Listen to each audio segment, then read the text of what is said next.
We can tell you that the defense has called one of its expert witnesses a doctor who conducted neurological and psychiatric exams of the defendant, Robert Bowers, and he's been testifying through much of the morning. That doctor, Siddhartha Nadkarni, testified that he talked with Bowers about Bowers' history, interviewed him and examined him. He said Bowers has a psychiatric history from a very young age. That included 3 involuntary commitments and suicide attempts dating back as far as when Bowers was 10 years old.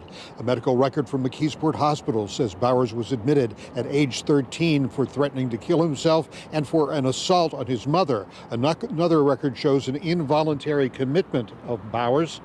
At another age, that was an involuntary commitment at St. John's at age 16. Another record shows Bowers' assessment at age 33. At that time, he was put on an antidepressant, and there was a recommended referral to a psychiatrist. Bowers reported during that interview an attempt to commit suicide at age 17. A police report from 1990 shows Bowers committed to St. Francis for repeated suicide attempts. He was also involuntarily committed in 2004. The doctor testified that it's unusual to have such a history dating back to a very young age. He said Bowers also described having hallucinations of things moving on the wall back when he was a child, when he had a fever.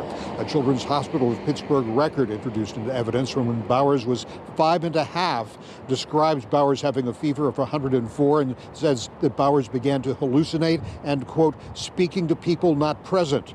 The witness testified Bowers told him that he believed that ink from his clothing was being absorbed into his body, moving through his body, and making a wristband he was wearing change color.